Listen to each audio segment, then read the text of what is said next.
Musik popang, genre yang ngeblend antara energi liar punk rock dan melodi catchy ala musik pop. Tapi gimana sih awalnya popang bisa masuk dan diterima di Indonesia? Siapa aja band yang jadi pionir? Dan bagaimana perkembangannya sampai sekarang?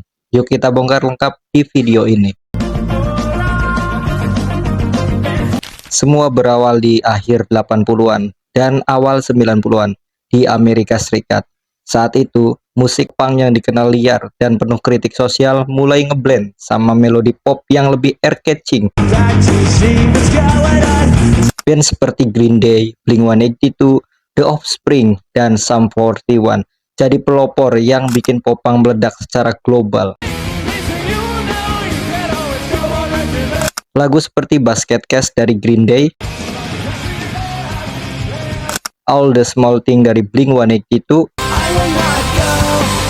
dan Fat Lip dari Sum 41 jadi antem anak muda. MTV jadi senjata utama yang nyebarin musik ini ke seluruh dunia, termasuk Indonesia. Dan gak bisa dipungkiri, kaset bajakan juga punya andil besar di sini. Masuk ke awal 2000-an, popang mulai menggema di kalangan anak muda Indonesia. MTV Asia dan acara musik seperti MTV Ampuh jadi pintu masuk utama. Band-band internasional contohnya seperti Simple Plan makin nempel di telinga anak muda waktu itu. Tapi bukan cuma band luar saja, Indonesia juga punya talenta lokal yang mulai ngebangun scene popang sendiri. Bandung muncul jadi salah satu kota yang paling berpengaruh di genre ini. Band seperti Rocket Rocker,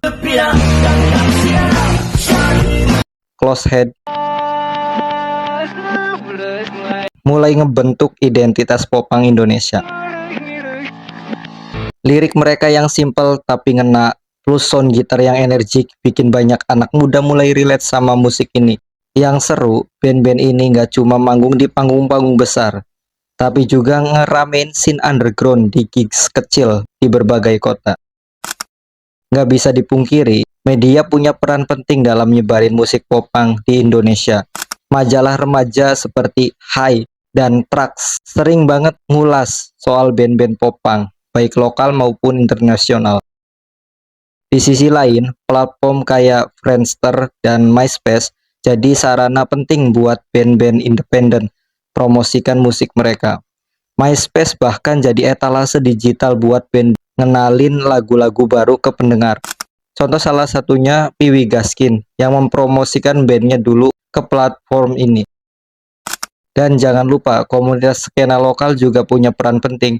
Banyak anak muda yang ngebentuk komunitas sendiri buat ngadain gigs, tuker-tukeran kaset, dan nyebarin lagu lewat file sharing.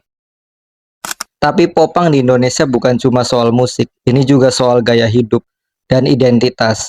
Anak-anak popang biasanya bisa dikenali dari gaya fashion mereka, skinny jean atau celana 3/4, kaos band, sepatu Vans, Converse, Macbeth, dan rambut dicat warna-warni. Jadi ciri khas yang sering ditemuin di gigs popang. Lirik-lirik lagu popang yang ngomongin soal patah hati, persahabatan, dan pemberontakan khas anak muda bikin genre ini terasa dekat sama pendengarnya. Bahkan di era sekarang, meskipun popang nggak sepopuler dulu, komunitasnya masih ada dan tetap solid.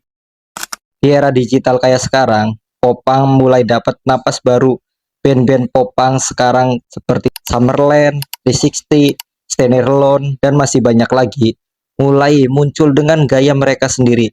Mereka aktif banget di platform seperti Spotify, YouTube, dan TikTok buat ngenalin karya mereka ke generasi baru. Selain itu, banyak band lama yang masih aktif dan bahkan bikin karya baru. Rocket Rockers dan Close Head misalnya masih terus manggung dan ngerilis lagu baru dan bikin kolaborasi dan gebrakan baru. Hal ini nunjukin kalau popang di Indonesia nggak mati. Dia cuma berubah bentuk dan adaptasi sama zaman. Popang selalu punya tempat spesial di hati anak muda karena musiknya simple, energik, dan liriknya jujur. Lagu-lagu popang sering banget ngomongin hal-hal yang dialami anak muda sehari-hari. Cinta pertama, patah hati, masalah keluarga, sampai keresahan soal masa depan. Selain itu, energi di konser popang juga beda. Mosh pit, stage diving, dan sing along jadi pengalaman yang gak bakal bisa dilupain sama siapapun yang pernah datang ke gigs popang. Dari era kaset bajakan, gigs kecil di skena lokal, sampai ke platform streaming digital, popang udah ngelewatin perjalanan panjang di Indonesia. Dan yang jelas, popang bukan cuma sekedar genre musik, tapi udah jadi bagian dari culture anak muda di sini. Kalau kalian punya band popang favorit atau pengalaman seru di gigs popang, share di kolom komentar ya. Jangan lupa like, subscribe, dan nyalain lonceng biar gak ketinggalan video seru lainnya seputar dunia musik pastinya ya. Sampai ketemu di video selanjutnya. Terima kasih banyak. Oke, kalau ada salah-salah kata dari saya, mohon dimaafkan dan mohon dikoreksi ya. Terima kasih banyak.